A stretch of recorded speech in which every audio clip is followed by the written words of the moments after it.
news last week from the CFPB, and well, their new idea seems to be hitting some opposition from the industry. Now, Rob Christman broke it first on his Christman Report and quoted a good friend of mine, Ken Perry, from the Knowledge Coop. I think everybody knows Ken, but if you don't know, now you know. Ken is a national speaker, educator, and CEO of the Knowledge Coop. Now, Rob and Ken brought us some very interesting news that will impact us all in the very near future. CFPB has just launched a website directed at homeownership education with several owning a home tools. Now, sounds like a great idea, and perhaps it is, but the industry seems to be rejecting it, or at least the first rollout, because I believe it's still in beta at this time. Now, before we get into it, we were able to track down Ken.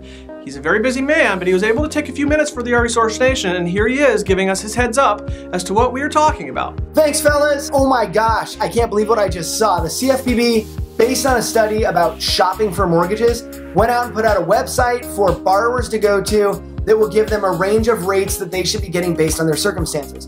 All the borrower can type in is they've got like down payment, they've got credit score, and the credit score, by the way, what borrower actually really knows their credit score?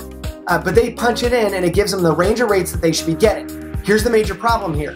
Number one, there's no APR, there's no fees. There's a tiny little fine print that says 0.5 discount or 0.5 rebate, somewhere in that range. And it gives them a range of rates. So it'll say today you should be between 3 3/4 and 4 1/4. But the problem is it's not enough detail to give you that rate. And so what I want you to think about is, how will I answer that borrower when they go to the CFPB website and then all of a sudden they call me up furious? How will I answer them and defend myself? What I recommend is go way deeper in the process. In the very beginning, when you're explaining rates and why a borrower has a certain rate, explain to them what the scenario is that led them to that rate, so they don't just think that the rate is being pulled out of the sky. If you have a high comp plan right now, please go back in and make sure that you can defend your high comp plan. If your high comp plan ties to a higher rate sheet, you better be able to tell the borrower why you deserve more than what the CFPB tells them they deserve. Because I know borrowers, and every one of them is going to go straight to this website if they know it exists. And they're, by the way, they're making it very search friendly. They'll go straight to this website and they'll grab the lowest rate and say, why am I not this? If you're on the lowest comp plan ever, you're going to be about there. If you're on a higher comp plan, you're going to have to defend yourself. That's it, you guys.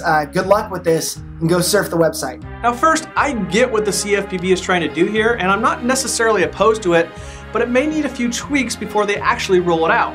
Ken brought up some good points, and so did Christman. Quoting a New Jersey originator, "I found this to be the most deceptive information ever produced.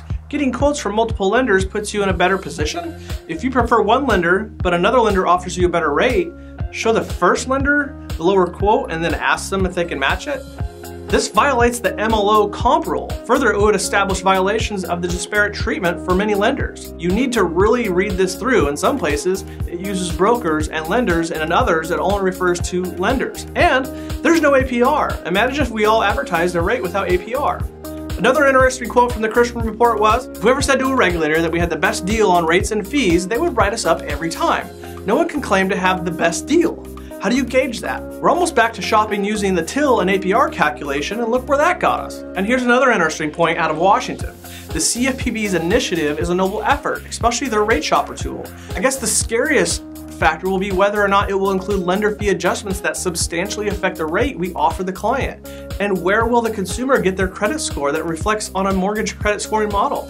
Surely not from Credit Karma.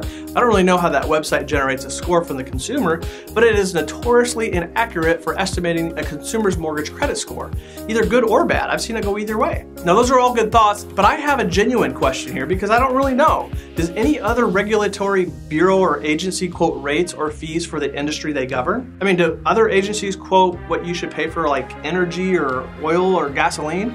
I wonder if the CFPB will continue with this direction as well. I mean, maybe they'll start quoting automobile rates and credit card rates. I also found that if you have a low credit score, say 599, and you went to the CFPB site, you may come away thinking that you couldn't get a loan. I got an error when shopping for an FHA loan with a 599 credit score, and I know several lenders that can provide such financing. On the flip side though, if your rate is better than the CFPB site, which happens to be an official website of the United States, you could use that info to validate yourself and the rate you are offering. Now, I heard some valid feedback on the matter here today. What's yours? Please share and let's hear your thoughts on the matter down below.